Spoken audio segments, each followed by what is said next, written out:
Sois le bienvenu. On se retrouve aujourd'hui pour calculer le nombre de parties d'un ensemble fini.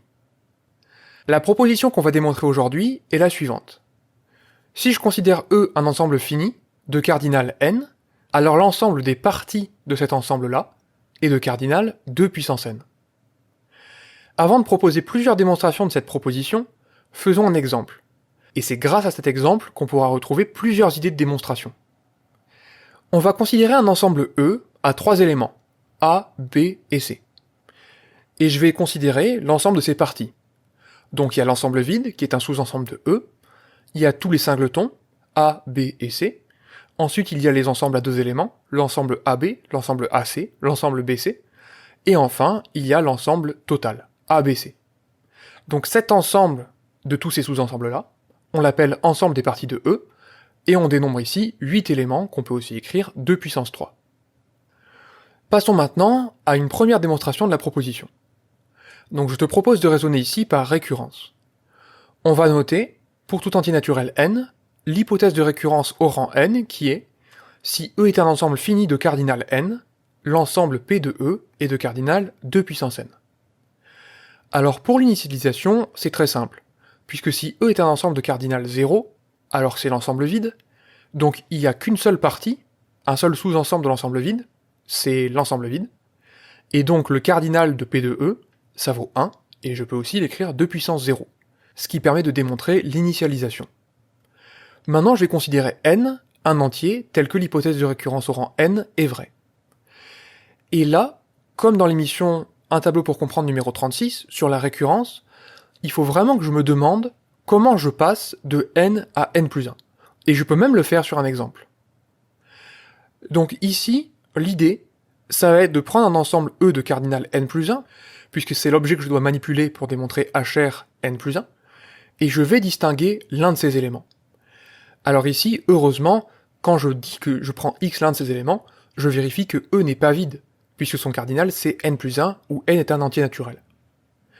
Et la réflexion ici, c'est que comme dans l'émission précédente, sur le binôme de Newton, on peut distinguer deux types différents de sous-ensembles de E.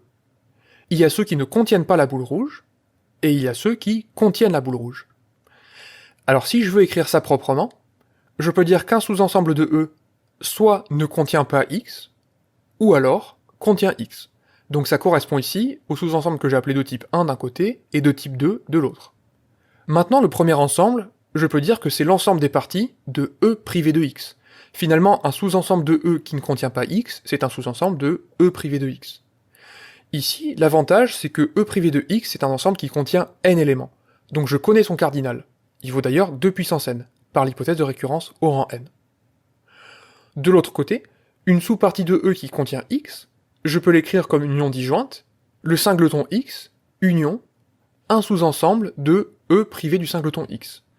Donc sur le dessin, le sous-ensemble de type 2 qu'on avait représenté, finalement je le sépare en deux parties de cette manière-là.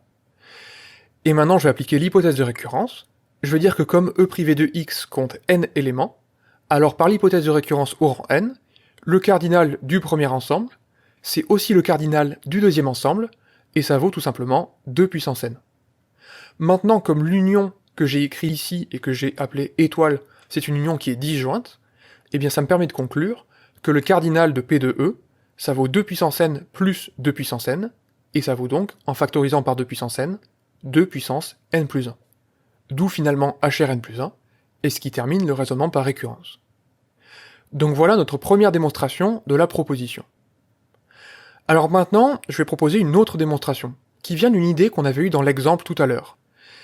Donc tout d'abord, tout à l'heure, j'avais rangé les éléments par ordre un peu ce qu'on pourrait appeler lexicographique.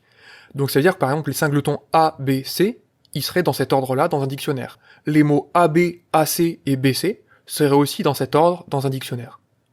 Mais surtout, ils sont aussi rangés par cardinal.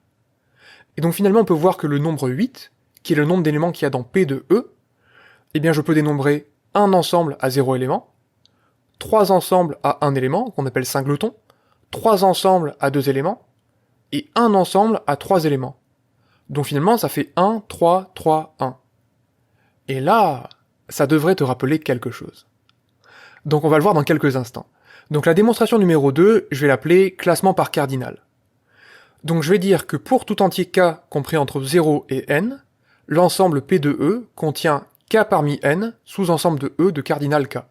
Pour moi, c'est même comme ça que je définis k parmi n. C'est le nombre de parties à k éléments d'un ensemble à n éléments. Ce que j'explique notamment dans cette émission-là.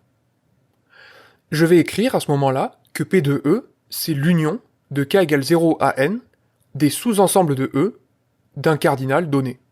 Donc finalement, dans cette union, je distingue les sous-ensembles de E de cardinal 0, ceux de cardinal 1, ceux de cardinal 2, jusqu'à cardinal n. Exactement de la manière dont on a pu le distinguer dans l'exemple. Sauf que maintenant, comme cette réunion est disjointe, et que je sais exactement combien il y a de sous-ensembles de cardinal k dans un ensemble à n éléments, eh bien je peux dire que le cardinal de P de E, c'est la somme de k égale 0 à n des k parmi n. Alors comment je calcule ça? Eh bien, j'avais l'intuition tout à l'heure du 1, 3, 3, 1, ça doit pouvoir s'obtenir à partir de la formule du binôme de Newton, puisque ce sont des coefficients binomiaux d'ailleurs que je manipule. Et effectivement, je peux faire apparaître un 1 puissance k et un 1 puissance n-k, pour tout simplement reconnaître que finalement, cette somme-là, c'est 1 plus 1 le tout à la puissance n, et donc c'est finalement 2 puissance n. Ce qui me donne une démonstration qui est quand même beaucoup plus courte que le raisonnement par récurrence de tout à l'heure. Pour terminer, je ne suis pas tellement satisfait, parce que je peux me demander, mais finalement ce nombre 2, d'où est-ce qu'il vient?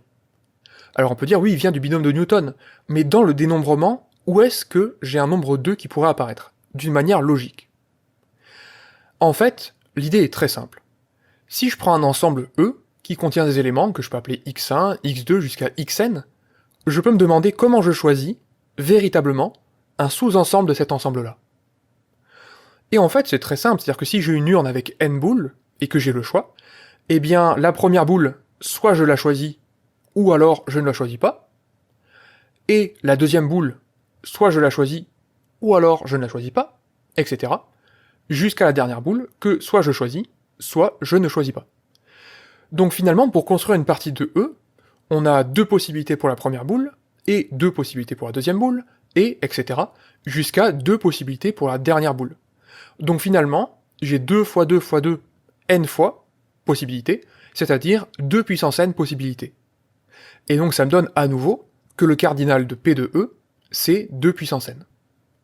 Alors ici, je viens de faire une démonstration assez sauvage, où finalement je n'ai pas démontré grand-chose, j'ai juste fait quelques phrases, mais en fait je peux la faire d'une manière très rigoureuse, et je dois dire, assez spectaculaire. Donc cette troisième démonstration, on va l'appeler dénombrement de patron, en l'honneur de Marcel, tout simplement.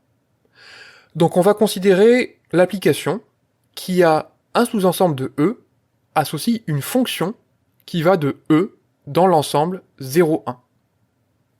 Comment je définis cette fonction? À un élément x de E, j'associe 1 si l'élément il est dans ma partie, A, et j'associe 0 si l'élément n'est pas dans la partie. Donc finalement, quand on regarde les images de cette fonction, ça me fait des 0 et des 1. J'ai 1 si l'élément est dans l'ensemble A, et 0 s'il ne l'est pas. Donc on va faire un exemple pour comprendre exactement ce dont il s'agit. Donc si je prends un ensemble E qui est égal à ABCD, donc avec 4 éléments, et que je choisis A, un sous-ensemble de E, donc ici on va prendre l'élément B et l'élément D, l'application 1A, qu'on considère, à A, elle associe 0, puisqu'il n'y a pas 0 dans A, à B, elle associe 1, puisqu'il y a bien 1 dans la partie A, et de la même manière, à C, on associe 0, et à D, j'associe 1. Donc finalement, on voit que cette idée est très naturelle. On désigne la présence de quelque chose par un 1, l'absence de quelque chose par un 0, ce qui rappelle la notion de bit en informatique. Et donc ce dont on peut s'apercevoir, c'est que si on me donne les images de A, B, C et D, c'est-à-dire 0, 1, 0, 1, je peux très facilement reconstituer la partie qu'il y avait à l'origine. Donc mon but, ça va être d'établir la bijectivité de cette application phi. Puisque l'ensemble des applications qui vont de E dans 0, 1, ça vaut le cardinal de l'ensemble d'arrivée, c'est-à-dire 2, à la puissance le cardinal de l'ensemble de départ, c'est-à-dire n. Alors on va commencer par montrer que cette application est injective. Donc si je prends deux parties A et B de E, qui ont même image, c'est-à-dire que l'application 1A est égale à l'application 1B, alors mon but c'est de démontrer que forcément A égale B. Comment je démontre que deux ensembles sont égaux? Eh bien je vais prendre un élément X dans A, et montrer qu'alors il est dans B, et réciproquement. En fait ici je peux même raisonner par équivalence. Je vais dire que X est dans A, si et seulement si l'image de x par l'application 1a vaut 1, et c'est d'ailleurs comme ça qu'on a construit cette application, sauf que 1a est égal à 1b, donc ça équivaut à dire que 1b de x vaut 1, ce qui équivaut à dire finalement que x appartient à b. Donc finalement ça me démontre que les ensembles sont égaux, puisqu'ils contiennent exactement les mêmes éléments. Donc voilà l'injectivité de phi. Et d'autre part, on peut aussi voir que cette application-là, elle est surjective. Pourquoi ? Parce que si on me donne f une application de e dans 0, 1, ce qui correspond finalement à me donner les emplacements des 0 et des 1, ce qui est entouré en jaune dans l'exemple, alors je peux dire que f, c'est la fonction indicatrice de a, où a, ce sont les éléments qui sont envoyés sur 1. Finalement, c'est ce qu'on voit dans l'exemple. Quel est l'ensemble qui correspond à l'application qui a pour image 0, 1, 0, 1 ? Eh bien, les éléments qui sont dans l'ensemble, ce sont b et d, les éléments qui sont envoyés sur 1. Donc a, je peux l'écrire comme l'image réciproque du singleton 1. Alors ici, on peut le vérifier par le calcul, puisque c'est pas forcément très convaincant. Je vais dire que 1 de f-1 du singleton 1, ce que je peux appeler la fonction indicatrice de cet ensemble-là, à x, elle associe, par définition, 1 si x est dans l'image réciproque de 1, et 0 si x n'est pas dans l'image réciproque du singleton 1. Sauf que qu'est-ce que ça veut dire que x est dans l'image réciproque du singleton 1 ? Eh bien ça veut dire tout simplement que f de x égale 1. Et de l'autre côté, ne pas être dans l'image réciproque du singleton 1, eh bien finalement comme l'application n'est censée prendre que deux valeurs, ça veut dire que l'application prend la valeur 0. Donc ça veut dire 0 si f de x égale 0. Autrement dit, pour une valeur de x donnée, la fonction indicatrice de l'ensemble A et la fonction f prennent la même valeur. Donc ces applications sont égales. Donc ça me permet de démontrer finalement que l'application phi est surjective. Remarquons qu'on a aussi construit, ce faisant, l'application réciproque. C'est celle qui a une fonction f de e dans 0, 1, associe l'image réciproque du singleton 1. Alors en ce qui nous concerne, on va conclure, on va dire que par i et 2i, c'est-à-dire l'injectivité et la surjectivité, phi c'est une application bijective, et donc que les ensembles de départ et d'arrivée ont même cardinal. Et donc ça me permet de conclure, une troisième fois, que le cardinal de P de E, ça vaut 2 puissance n. J'espère que cette émission t'a plu, je te souhaite une excellente journée, et je te dis à la prochaine.